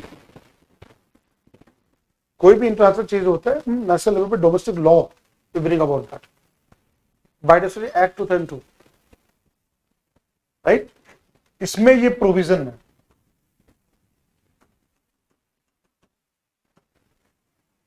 We have provisions. what is there in the international level, that is we have in the national law, and we have two bodies for this. One is called NBA, second is called SBB, and third is the BMC under the law. What is NBA? National Biodiversity Authority. This is the apex body, is the authority.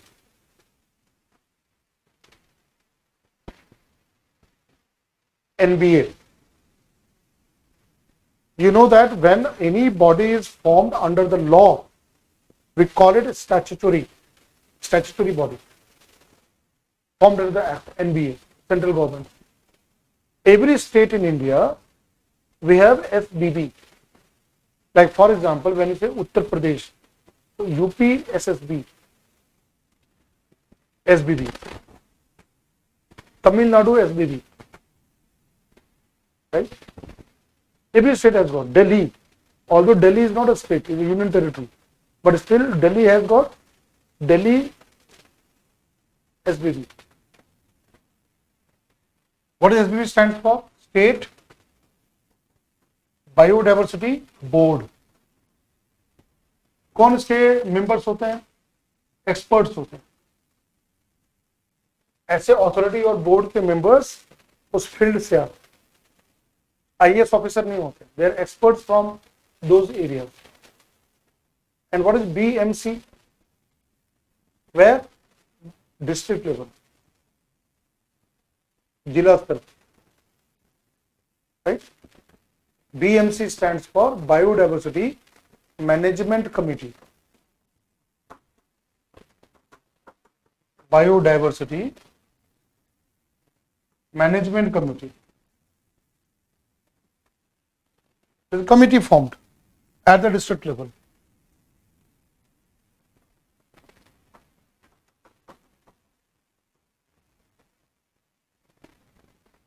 जब आप answer लिख रहे होते हैं तो आपको पहले global framework को बताना होगा, फिर नेशनल फ्रेमवर्क पे आना होगा, इंट्रोडक्शन ऑफ द क्वेश्चन, फिर बताना होगा एबीएस क्या होता है. जब हम एक्सेस की बात करते हैं, ठीक है, let me ask students from the classroom now. Kanika से मैं बार बार पूछता हूँ तो कनिका ही जवाब देगी, चलो, क्योंकि पीएसआईआर की स्टूडेंट है, पॉलिटिकल साइंस एंड आईआर की स्टूडेंट है, और ये सब इंटरनेशनल रिलेशन में भी आता है. Let me ask Kanika only. Yes, पढ़ा है ये चीज आपके टीचर ने पढ़ाया अभी तक? हो पीएसआर की क्लास स्टार्ट नहीं हुए अभी, ऑप्शनल वगैरह? अच्छा, पूरे नहीं हुए. ओके, अच्छा, राइट. कोई भी, अच्छा ठीक है, कनिका को छोड़ के कोई और भी जो लोग अभी अटेंड कर रहे हैं, can tell me there. Not a problem, Kanika, कोई दिक्कत नहीं है. हाँ, रवि. यस, यशिका. क्वेश्चन क्या है? क्वेश्चन ये है कि ये जो मैं अभी बता रहा हूँ एबीएस, उसको समझाना है. एबीएस क्या होता है, क्या इसका मतलब क्या है, what is the meaning of the word access and beneficial, इससे हम क्या समझते हैं, what do we understand from this?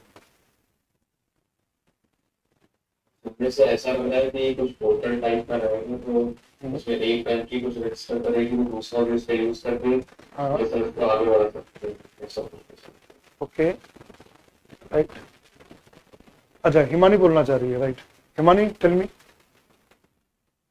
Yes Himani. जैसे पहले बाइक की होती थी तो उसको वो ना हो पे फिर होता है इसमें कुछ।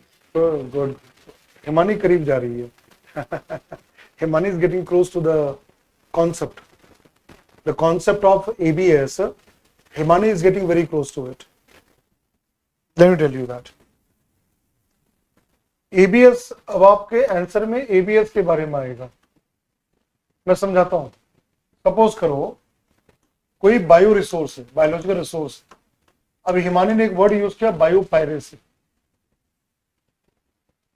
Biological resource, let's take example. I'll give very good example. Medicinal plant. Let me explain with an example. Medicinal plant. India is rich in medicinal plants. Ayurveda है ना, आयुर्वेदा। आज हम लोग कई तरह के हर्बल मेडिसिन और इसका बाजार मार्केट बढ़ रहा है हर्बल मेडिसिन। आपको इसका बहुत अच्छा एग्जांपल पता है पतंजलि, है ना। लेकिन आपको पता है इसका भी नाम आता है वैद्यनाथ, पतंजलि और कौन कौन से ऐसे बहुत सारी कंपनियां हैं जो कि हर्बल चीजों को बना के बेचते हैं। अब आजकल हर्बल चीजें क्या आ रहे हैं, कॉस्मेटिक्स, एलोवेरा, एलोवेरा, नीम, तुलसी, फिर आपको पता है अश्वगंधा, है ना, ये सब है ना। ये सब बाजार में बहुत सारे प्रोडक्ट मिल रहे हैं। हिमानी अगर नाम आता है, हिमानी का प्रोडक्ट आता है। हिमानी यूज किया है ना, I don't know whether you have used those kind of products. बाजार मिलते हैं, है ना। तो कहां से आता है ये प्लांट्स। अब जैसे मान लो कि नीम, जस्ट एग्जांपल नीम।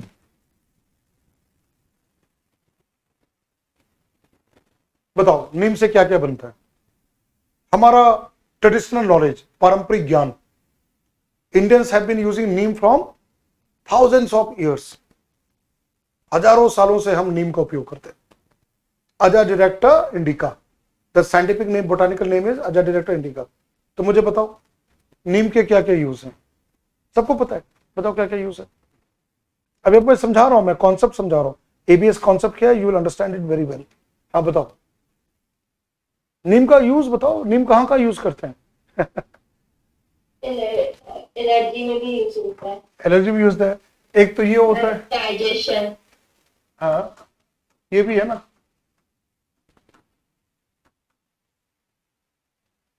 टूथपेस्ट कौन सा ब्रांड है बताओ, ब्रांड बताओ, बाजार में ब्रांड बिकते हैं। डाबर शायद। डाबर का आता है ना।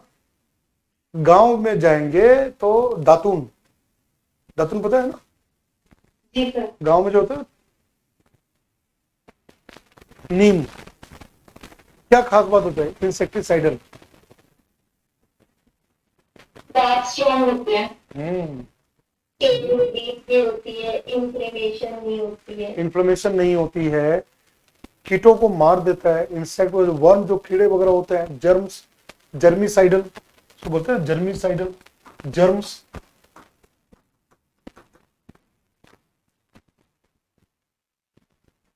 इसमें ये प्रॉपर्टी होती है, ठीक है। साबुन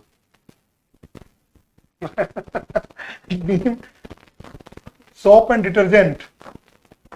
Now give me the name of the brand जहां नीम के सोप एंड डिटर्जेंट होता है। यूज किया है, हरे रंग का होता है। बहुत सारे प्रोडक्ट है बाजार में। कोई एक ना मार्गो मिलता है बाजार में आजकल। पहले मार्गो आता था, मार्गो हरे रंग का होता था। मार्गो नहा के, जैसे नहा के निकले तो पूरा नीम ही खुशबू आता था। अभी और प्रोडक्ट हो गए, मेरे ख्याल से और भी बाजार में, पतंजलि का भी है। Patanjali also has got, other companies has also got neem product. मिल जाएगा बाजार में, जाओ आपको मिल जाएगा। फिर ये चीज है कॉस्मेटिक, फेस वॉश वगैरह है कि नहीं, एलोवेरा, नीम मिलता है बाजार में। It's all there in the market, है कि नहीं, राइट? तो neem has got lot of properties and lot of products are sold in the market. It has got medicinal properties. अब आप समझो, अब एग्जांपल है, अब जैसे नीम है, अब इस प्लांट का प्रोटेक्शन बाय लोकल ट्राइब किया जा रहा है, आदिवासी जनजाति, लोकल ट्राइब और कम्युनिटी.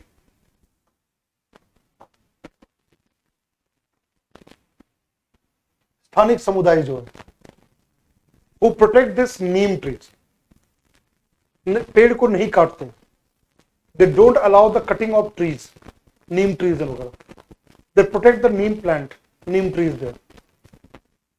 तब क्या कहता है एबीएस, व्हाट एबीएस सेज, कि जब हम इस नीम से ये प्रोडक्ट बनाते हैं तो कंपनीज क्या करता है, जो कंपनीज हैं cell in the market.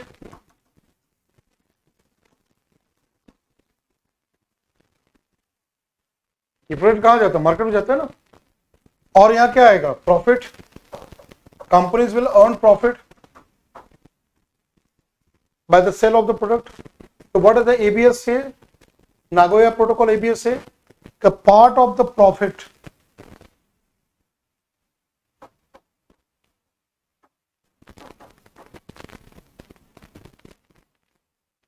either 1% or 2%, whatever, should be given to local community which are involved in protection of neem plants, neem trees. जो ऐसे जनजाति या कम्युनिटी जो ऐसे नीम ट्रीज को प्रोटेक्ट कर रहे हैं, जहां से नीम लेके कुछ सामान बाजार में बिक रहा है, तो जो कंपनी बना के बेच रही है तो उसको अपने मुनाफा, अपने प्रॉफिट लाभ से कुछ हिस्सा किसको देना होगा, ऐसे जनजाति और समुदाय को देना होगा. It has to distributed to such kind of a local community the part of the profit. This is called as a benefit sharing. And what is access, access to biological resources. What is the resource we are talking about? Neem. This is called ABS. समझ में आ रहा है? ABS का मतलब क्या है, कि कोई भी ऐसा रिसोर्स जो हमें प्लांट और एनिमल से मिलना चाहिए तो वहां तक पहुंच होनी चाहिए. एंड हिमानी ने एक बहुत इंपॉर्टेंट वर्ड यूज किया, fair. It has to be fair and equitable, benefit sharing. This is called ABS. तो ये जो क्वेश्चन मैंने दिया है, दिस क्वेश्चन, कि what do you mean by access and benefit sharing mechanism. Introduction में क्या बताना है, CBD, Rio conference, agenda 21, then Nagoya protocol, then biodiversity act. That is a part of introduction. Then comes meaning. What is the meaning of this one? What do you mean by ABS? समझ में आ रहा है कि whatever such bio resources, genetic resources which are used in market, commercial use, market use. So whatever the profit earned from that market use or commercial use, a percentage has to be given to the local people who protect that kind of resource and provide such resource to the market. That is called benefit sharing, right? Benefit sharing करना. अब यहाँ पर क्या है? Two examples from India.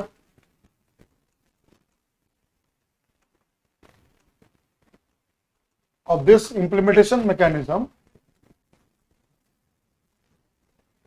one has to illustrate. Illustrate मतलब समझाना है, बताना है. What is first example?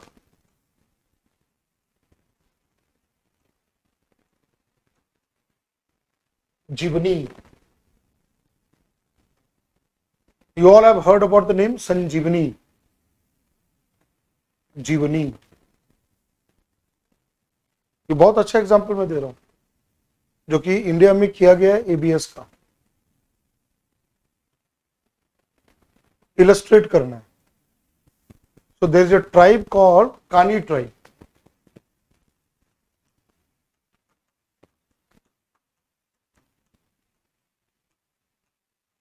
Now this Kani tribe lives in a very important place called Agastya Mala.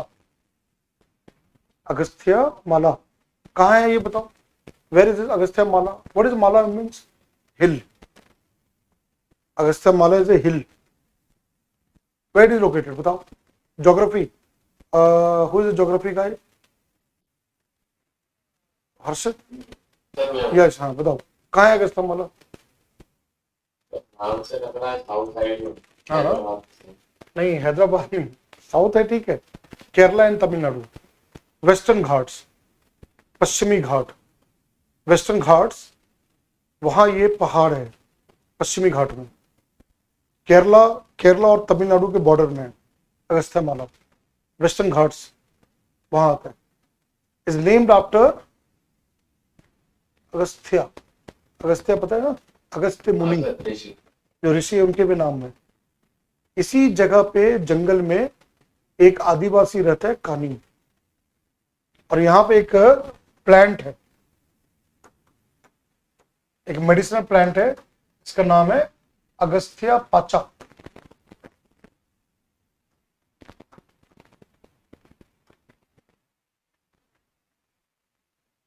एक तरह का प्लांट पाया जाता है इस जगह पे, अगस्त्या पाचा। क्या है इसमें? इम्यूनिटी है ना, स्टेमिना एंड इम्यूनिटी।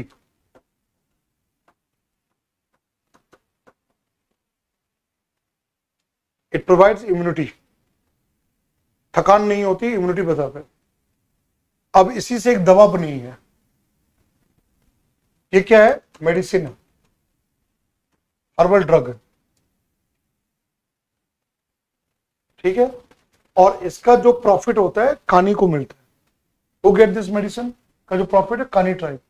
तो गवर्नमेंट ने क्या किया, एक कोऑपरेटिव ऑर्गेनाइजेशन बनाया है, कानी के नाम पे सोसाइटी है। तो जो भी इसमें बिकता है कानी लोगों को मिलता है। तो इसके दो लाभ हैं, टू एडवांटेजेस। फर्स्ट, कानी will get money,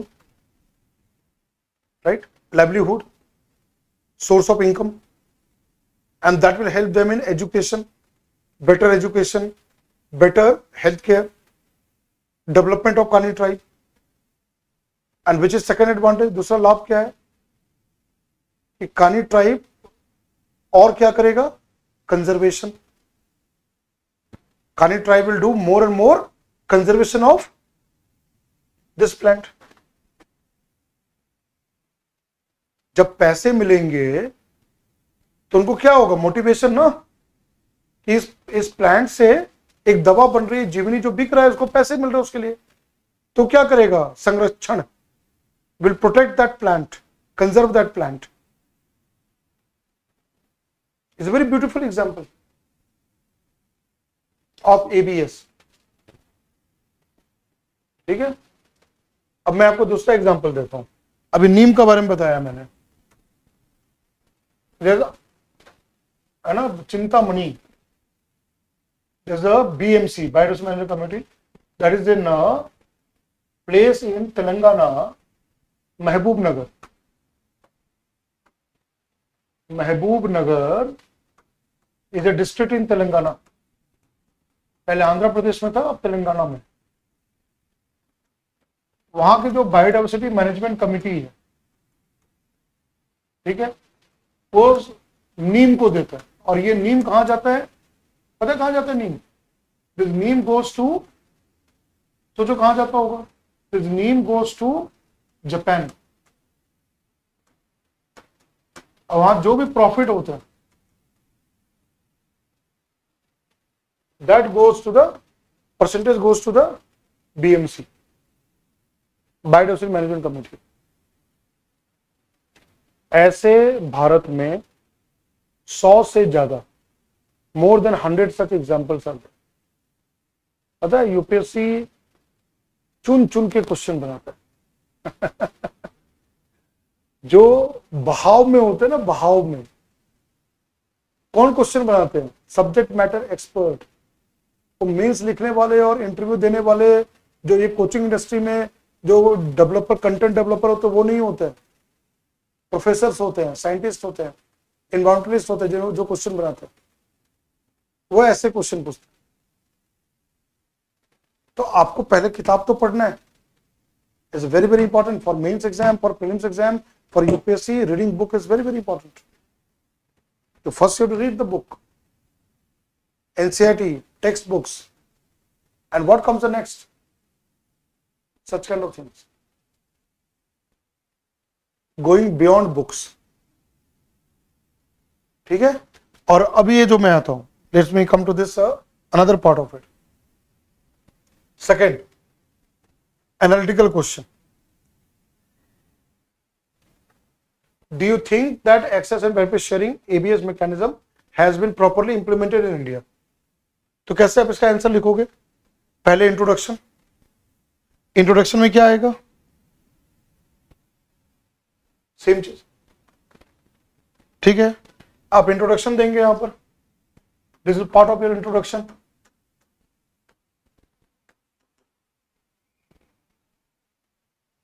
Right? And after introduction, you will give some examples. ABC example, any one example. कितने वर्ड्स में लिख रहा है? 250 वर्ड्स में.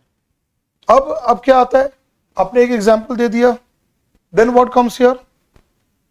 Issues in implementation of ABS. ये मैं सेकेंड क्वेश्चन का मॉडल आंसर बता दूं. I am talking about the model answer of second question.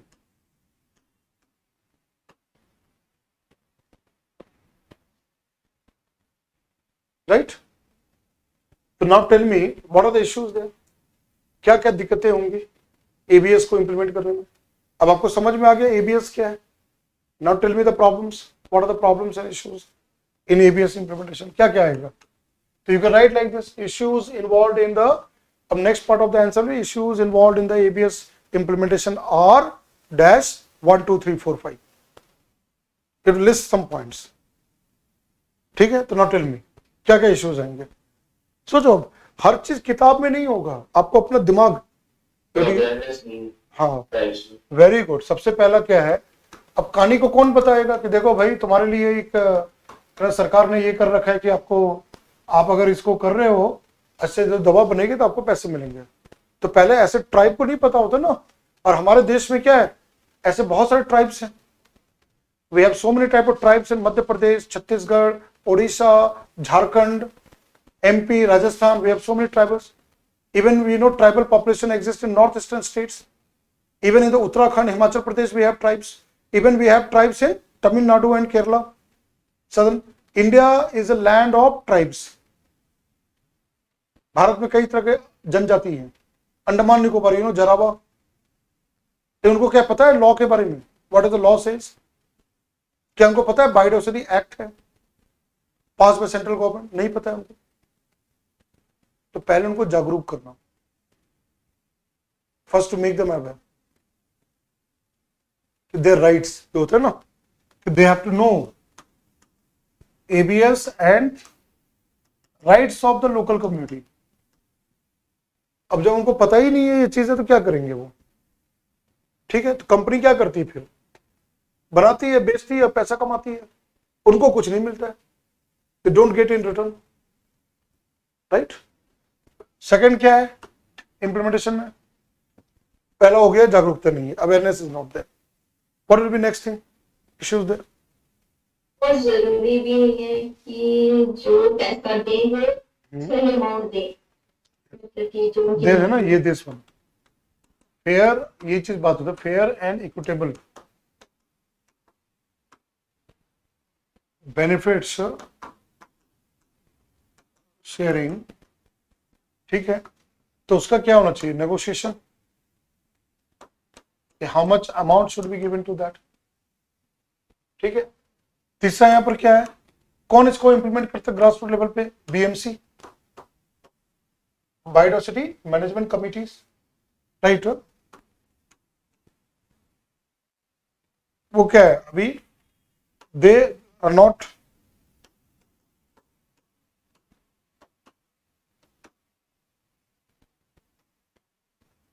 Strong enough. इसी में चौथा क्या आता है व्हाट हिमानी हैज सेड. बहुत इंपॉर्टेंट पॉइंट है. Biopiracy. What is biopiracy Himani? जैसे कि हमारे पास कोई सामान है, उसका पेटेंट है, मतलब कि अभी कोई ये हाँ, जैसे जैसे आपको पता है नीम, नीम हो गया, नीम का पेटेंट करा लिया गया था। हल्दी, टर्मरिक, धतूरा, बासमती, हाँ बासमती राइस, बासमती राइस, ये जो था कहाँ का, किसी ने आईपीआर, इंटेलेक्चुअल प्रॉपर्टी राइट, अपने नाम पे कर लिया। जबकि पता है कि हल्दी का यूज जलने में, कट है ना, cut and burn injury, we use the turmeric, है ना, क्या वो उसको बोलते हैं, एंटीसेप्टिक। अब किसी ने पेटेंट करा लिया अपने नाम पे, क्या है, चोरी है ना। जो चीज सोसाइटी यूज करता है कोई अपने नाम पे कर ले, हड़प लेना, जेनेटिक मॉडिफिकेशन करके जेनेटिक, तो वो चीज है। नीम का यूज इंडियंस करते हैं लेकिन कोई और उसको कर ले। धतूरा, अश्वगंधा, बासमती जो हम लोग खाते हैं। तो बायोपायरेसी होने पे क्या होता है कि जो सोसाइटी या कम्युनिटी को पैसे नहीं मिल पाते, वो खुद अपना खाता है। और कंपनी का क्या मोटिव होता है, profit, right. Capitalist, they are capitalist, उनको अपना मतलब है, दूसरों का मतलब नहीं है। तो ये सब इश्यूज हैं जो कि वहां, और इसका फिर सोल्यूशन क्या होना चाहिए, सजेशन जो आपको देना है, क्या आप सजेशन दोगे आप इसी कॉन्टेक्स्ट में, your suggestion should be part of this. अब यहां आपको कंक्लूजन करने की जरूरत नहीं है, कंक्लूजन ही आपका सजेशन हो सकता है। हाँ, बट फिर भी आप लिखना चाहो तो वे फॉरवर्ड में कुछ एक दो लाइन लिख दिया। तो सजेशंस में यहाँ पे क्या है, what will B suggestions here. तो फर्स्ट यहाँ पे क्या है कि बीएमसी क्या चाहिए, ट्रेनिंग। इसको इंप्लीमेंट कौन करता है, बीएमसी करता है। What you require, skill development, training. फिर लोगों को जागरूक करना, अवेयरनेस ऑफ लोकल कम्युनिटी। कौन करेगा, वो डिस्ट्रिक्ट लेवल भी किया जाएगा ना, अवेयरनेस प्रोग्राम, कैंपेनिंग, कैंपेन वगैरह जो होते हैं। अब कौन करेगा, जब अब कल आप आईएएस ऑफिसर बनोगे, आप करोगे, आपके डिस्ट्रिक्ट में ऐसे लोग होंगे, ऐसी चीजें होंगी। जैसे in your district there may be bio resources, some kind of TK, traditional knowledge of that area, तो you will be the one to promote it. जिला अधिकारी जो होते हैं, district level officers are there, जो identify and make them aware. So that is another awareness program, campaigning and all this one, BMC training program, skill development, वो सारी चीजें जो है, ठीक है। और तीसरा क्या है, तीसरा यहाँ पर जो है कि आप जो हम बनाते हैं, तो बायोपायरेसी कैसे रोक सकते हैं। तो हमें बायोपायरेसी रोकने के लिए क्या करना होगा, ऐसे जो कंपनीज हैं, तो यहाँ पे स्ट्रिक्ट एक्शन जो होता है ना, कि हम उसके पेटेंट को कैंसिल करते हैं। If somebody does this kind of thing, there has to be strictly taken action. No patent in India. Will not allow any kind of patent on such kind of a traditional knowledge. हम अपने पारंपरिक ज्ञान में कोई भी ऐसे तरह का अलाउ नहीं करेंगे। तो वो पार्ट यहाँ पर आएगा। And then finally you can conclude it that India is one of the pioneer country in the world to implement Nagoya Protocol. कौन सा protocol, Nagoya Protocol with ABS mechanism, and we have implemented with number of local communities. जीवनी का example है जो भी है। So now we are working to strengthen it under the legal mechanism, law, Biodiversity Act 2002 करके इसको and कर देना है। मेंस के लिए पहले आपको पूरा syllabus tip of the fingers should be there, वहां होना चाहिए। तो वो चीज मैंने आपको बताया यहाँ पर, ठीक है।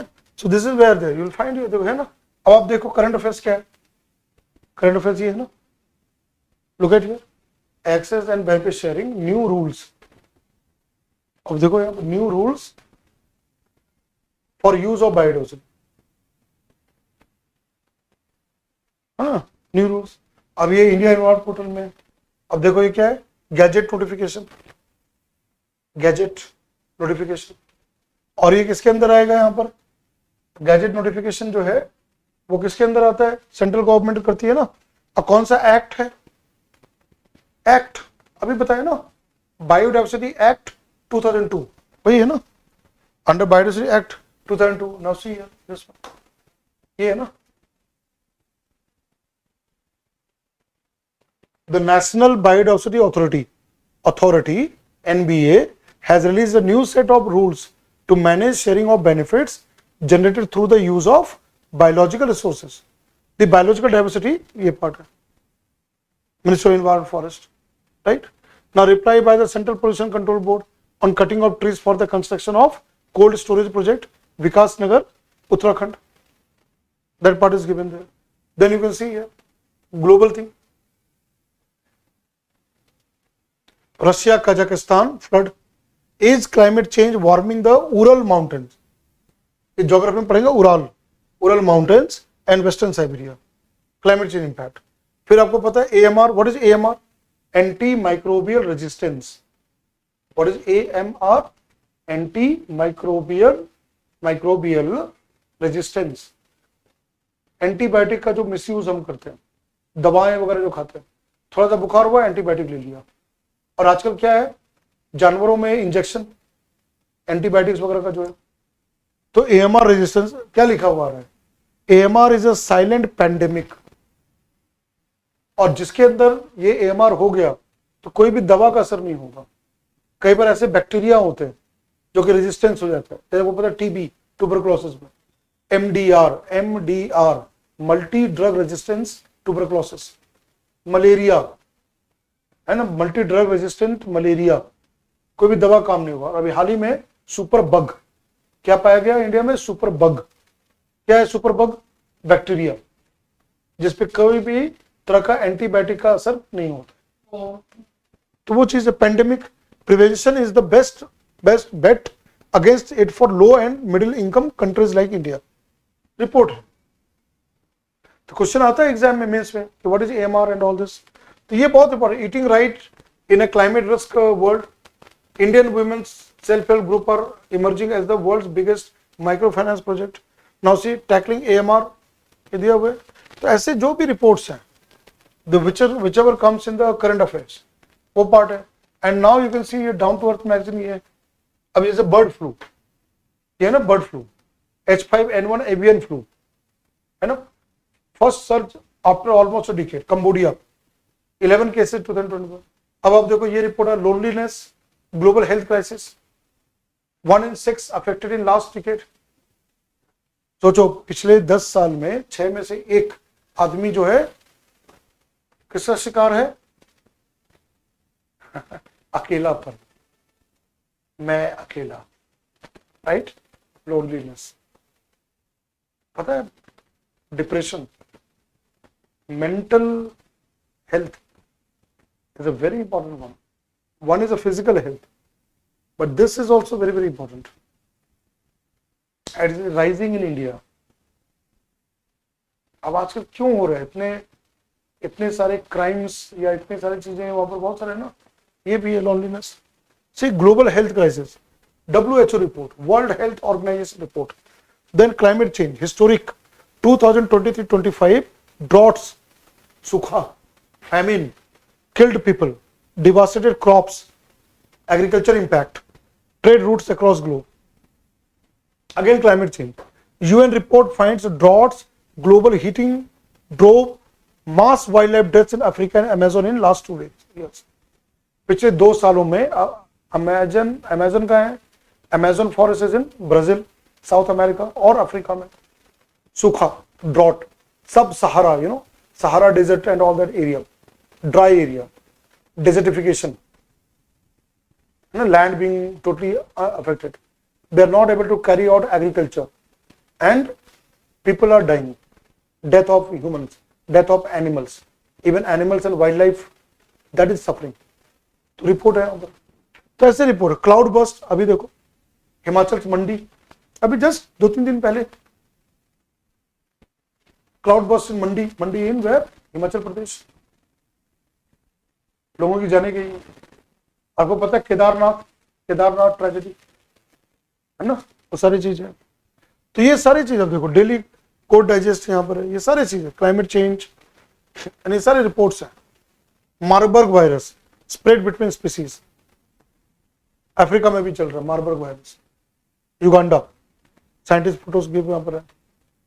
ठीक है, ये सारी चीजें देखो, ईवी टेक्नोलॉजी, ये सब आ रहा है इसमें। तो ये जो है India move and all things that comes into that. तो ये मैगजीन बहुत इंपॉर्टेंट है। When you state of the forest and biodiversity report, India का ग्रीन हाउस गैस का कितना एमिशन रिपोर्ट है। Mains exam will be again based on 1 year current affairs, and I am not talking only the mains, but this down to earth magazine, 4 to 5 questions are coming in the prelims exam.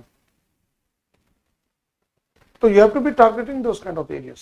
ठीक है, clear है सबको? Okay. पूरी magazine करनी है या फिर gist कर सकते हैं?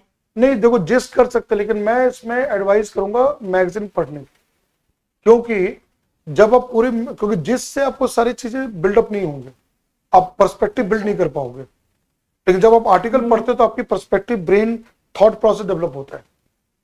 तो यहाँ डाउन टू अर्थ में आप मैगजीन पढ़ो पूरा, इसका जिस्ट में मत जाओ वहां पर।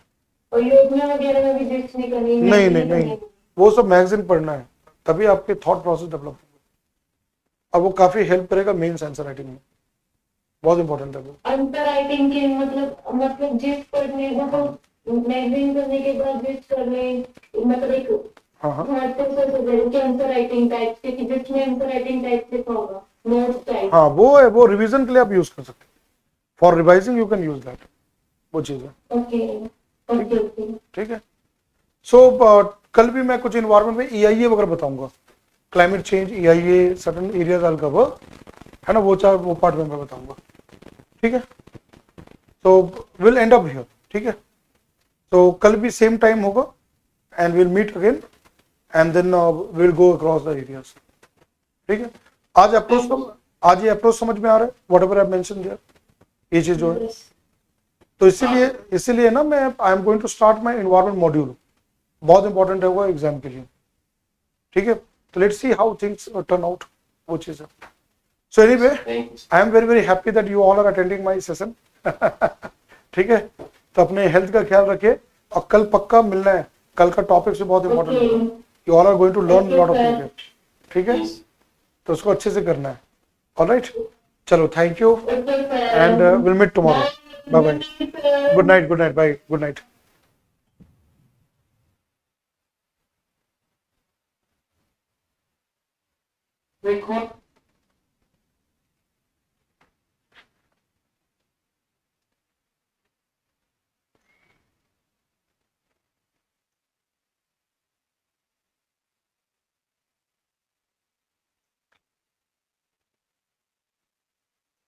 All right, so we'll meet again, don't worry, and whatever I have discussed here, please make sure that you are able to prepare your answer writing in this format, right?